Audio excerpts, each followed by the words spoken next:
कारखाने से निकलने वाले प्रदूषण के खिलाफ बुधवार को जमुड़िया औद्योगिक क्षेत्र के इकड़ा के महेशबुड़ी गांव के लोगों ने श्याम सेल कारखाने के सामने विरोध प्रदर्शन किया। ग्रामीणों का कहना है कि जब से ये फैक्ट्री यहाँ पर बनी है तब से यहाँ पर प्रदूषण की मात्रा इतनी ज़्यादा बढ़ गई है कि लोगों को भारी परेशानियों का सामना करना पड़ रहा है। बार बार कारखाना प्रबंधन से प्रदूषण पर नियंत्रण के लिए अनुरोध किया गया है, लेकिन वो कोई सुनवाई नहीं कर रहे हैं और प्रदूषण बढ़ता ही जा रहा है, जिससे लोगों को तमाम तरह की परेशानियों और बीमारियां हो रही है। बार बार अनुरोध करने के बाद भी जब कंपनी द्वारा कोई सुनवाई नहीं की गई तो आखिरकार यहाँ पर विरोध प्रदर्शन किया जा रहा है। इनका साफ कहना है कि वो कारखाने के खिलाफ नहीं है, लेकिन जिस तरह से कारखाने से निकलने वाले प्रदूषण की वजह से उनका परेशानी हो रही है उसे अब बर्दाश्त नहीं किया जा सकता। वहीं इलाके के एक महिला ने बताया कि यहाँ पर एक स्कूल भी है, लेकिन स्कूल के बच्चे स्कूल में पढ़ते नहीं हैं, बाहर चले गए हैं क्योंकि इतना ज़्यादा प्रदूषण है कि वो स्कूल में पढ़ नहीं सकते। साथ ही उन्होंने ये आरोप लगाया कि कारखाना प्रबंधन प्रभावशाली व्यक्तियों को रिश्वत देकर चुप कर देते हैं, जिस वजह से उनकी परेशानी जस की तस रह जाती है।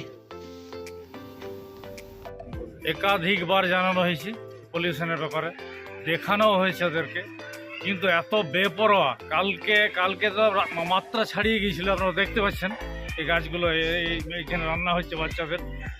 তো কাল দেখে যাওয়ার পর কথা দিয়েছিল আর হবে না।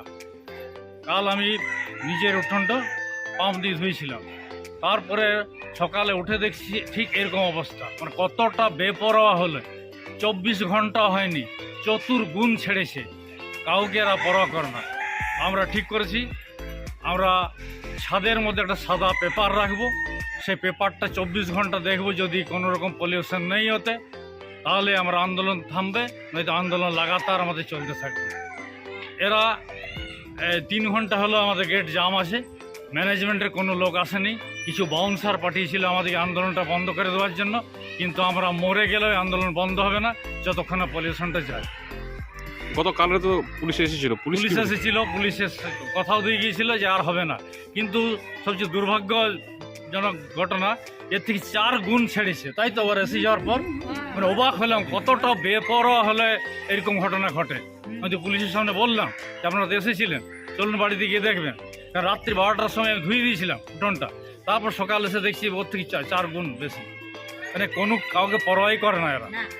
আমরা লাগাতার আন্দোলনে যাব, আমরা ওই বলে সাদা পেপার রাখবো, সাদা পেপার, ওটা যতক্ষণ না সাদা থাকে 24 ঘন্টা দেখবো আমরা। আবার যদি দেখি পলিউশন আছে আবার বন্ধ করবো। কি নাম আপনার? রাজা ঘোষ।